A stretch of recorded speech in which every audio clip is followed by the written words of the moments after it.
Reproduction. As we know that कि reproduction के बारे में हम सभी जानते हैं कि रिप्रोडक्शन क्या चीज़ है, जिसमें ऑर्गेनिज्म अपने ही काइंड के ऑर्गेनिज्म को प्रोड्यूस कर सके, ऑफस्प्रिंग्स को प्रोड्यूस कर सके, वो रिप्रोडक्शन होता है।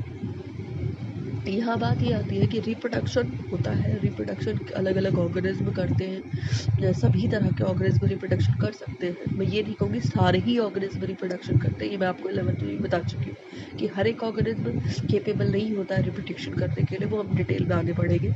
लेकिन यहाँ अगर हम टाइप्स की बात करें रिप्रोडक्शन के, तो 2 मेन टाइप हम यहाँ पर इंक्लूड करते हैं, sexual and asexual reproduction. Sexual और एसेक्शुअल रिप्रोडक्शन के अंदर मेन डिफरेंस क्या है? मेन डिफरेंस ये है कि सबसे पहले तो सेक्शुअल रिप्रोडक्शन और एसेक्शुअल रिप्रोडक्शन में, एसेक्शुअल रिप्रोडक्शन की अगर हम बात करें तो इसमें हम एक ही तरह के यानी कि वन पेरेंट या फिर वन ऑर्गेनिज्म ही इंक्लूड होता है रिप्रोडक्शन के लिए। और अगर हम सेक्शुअल रिप्रोडक्शन की बात करें तो सेक्शुअल रिप्रोडक्शन के अंदर 2 ऑर्गेनिज्म इंक्लूड होते हैं, 2 पेरेंट्स इंक्लूड होते हैं, यानी कि मेल और फीमेल। और अगर हम सेक्शुअल की एसेक्शुअल की बात करें तो उसमें खाली एक ही इंडिविजुअल होगा, वो ना तो मेल होगा ना वो फीमेल, वो एक ही तरह के ऑर्गेनिज्म को प्रोड्यूस करेगा। This is the first difference, main difference. Second difference is अगर हम सेक्शुअल ए सेक्शुअल की बात करें तो ए सेक्शुअल के अंदर क्योंकि मेल्स नहीं होते, फीमेल्स नहीं होते, कोई 2 अलग अलग इंडिविजुअल्स नहीं होते, तो वो अलग अलग इंडिविजुअल गैमेट्स का फॉर्मेशन भी नहीं करते हैं। और अगर वो गैमेट्स फॉर्मेशन नहीं करेंगे तो ऑब्वियस बात है कि उनके अंदर फ्यूज़न भी नहीं होगा, गैमेट का फर्टिलाइजेशन भी नहीं होगा और आगे का फर्दर प्रोसेस भी नहीं चलेगा।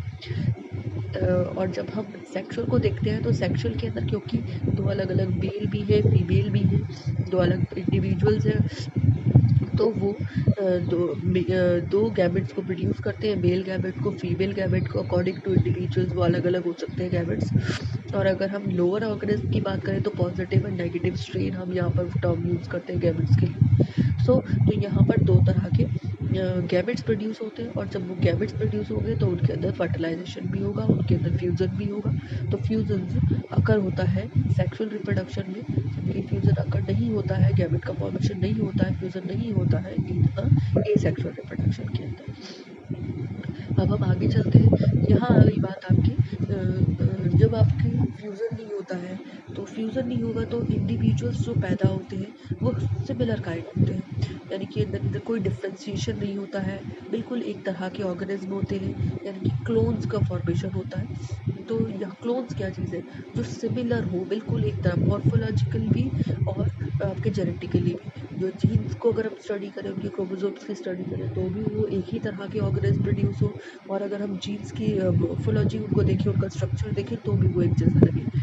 तो ये आपके क्लोन्स कहलाते हैं इनफैक्ट। और अगर हम उनकी बात करें तो उनके अंदर क्योंकि गैमेट्स अलग अलग हैं, मेल गैमेट अलग है, फीमेल गैमेट अलग है, तो डिफरेंट जब फ्यूज़न होता है तो 2 अलग अलग स्ट्रेन्स, 2 अलग अलग गैमेट्स का फ्यूज़न होता है, 2 अलग अलग लोगों का, इंडिविजुअल्स का फ्यूज़न होता है। तो इससे क्या होता है कि डिफरेंसेस क्रिएट होते हैं, वेरिएशंस क्रिएट होते हैं, रिकॉम्बिनेशंस बनते हैं। तो यहाँ पर क्लोन्स का फॉर्मेशन नहीं होता, रिकॉम्बिनेशंस बनते हैं, वेरिएशंस क्रिएट होते हैं। और जबकि हमारे एसेक्सुअल रिप्रोडक्शन के अंदर क्लोन्स फॉर्मेशन होता है।